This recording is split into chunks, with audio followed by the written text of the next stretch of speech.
పంచతంత్ర కథలకి స్వాగతం. ఇవాళ రంగు మచ్చల నక్క కథ చెప్పుకుందాం. ఆనందపురం అనే ఒక ఊరికి దగ్గరలో పెద్ద అడవి ఉండేది. ఆ అడవిలో రకరకాల జంతువులు, పక్షులు నివసిస్తూ ఉండేవి.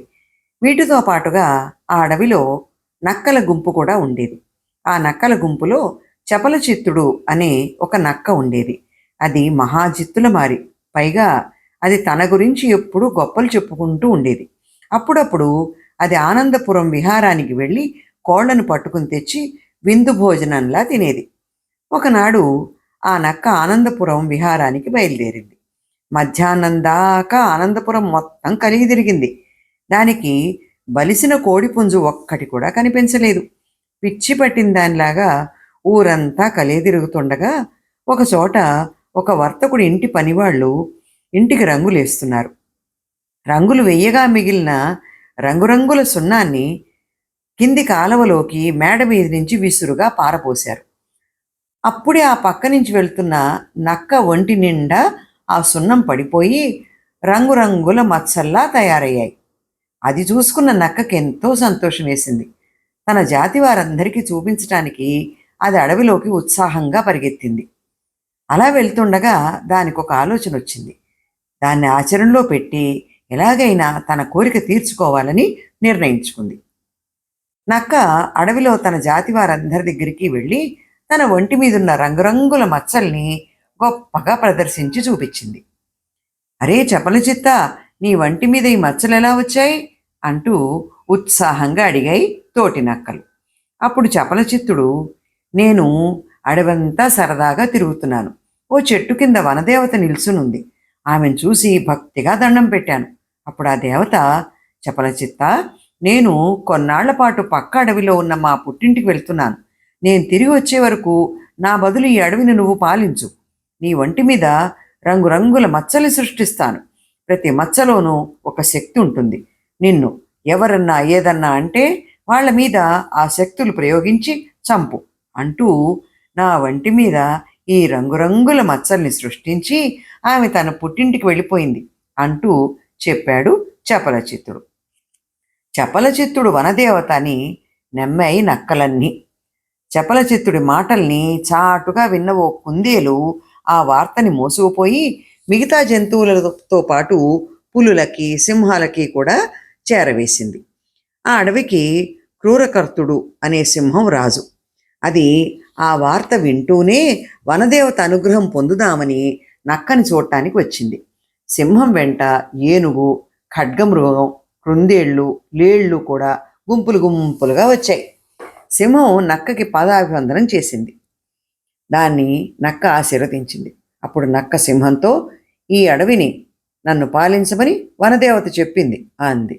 సింహం కొంచెంసేపు ఆలోచించింది. ఇప్పుడు తను కాదంటే వనదేవత ఇచ్చిన శక్తులతో నక్క తన్ని చంపేస్తుందేమో అనే భయంతో సరే అంది. నక్కని అడవికి రాజుగా పట్టాభిషేకం చేయాలని జంతువులన్నీ నిర్ణయించాయి. ఆ వేడుకలో కోకిలలు గానం చేయాలని, నెమళ్ళు నృత్యం చేయాలని, పులులు, సింహాలు గర్జిస్తూ మేళాలు వాయించాలని, అన్ని రకాల జంతువులు, పక్షులు ఆ సంబరంలో పాలు పంచుకుని చపలచిత్త మహారాజుకు జేజేలు పలకాలని నిర్ణయించాయి. చపలచిత్తుడు ఆ నిర్ణయంతో పాటే తన మంత్రివర్గాన్ని కూడా ప్రకటించి సింహానికి, పులికి, ఏనుక్కి, అడవి పావురానికి, ఖడ్గమృగానికి ఇలా ఒక్కొక్క జాతిలో ఒక్కొక్క జంతువుకి ఒక్కో శాఖ ఇచ్చింది.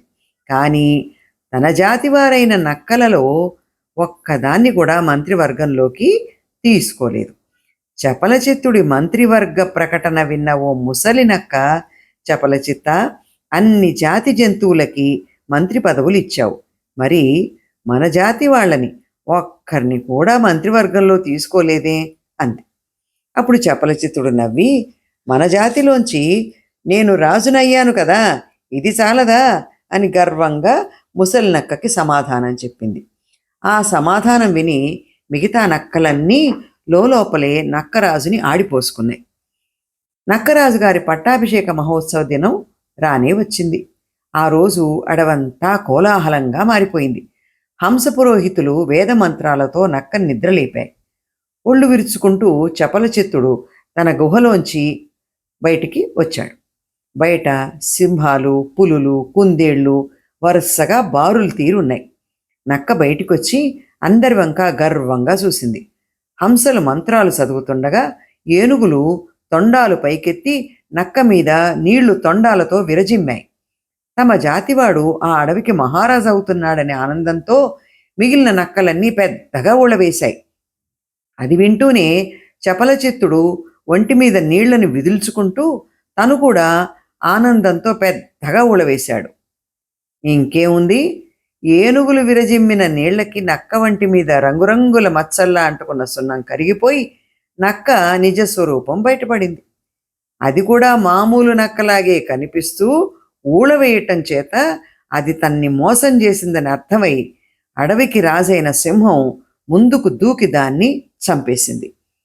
పాపం, సున్నం నీళ్లకు కరిగిపోతుందని తెలియని నక్క అందర్నీ మోసం చేసి ఎలాగైనా అడవికి రాజవ్వాలనుకుంది.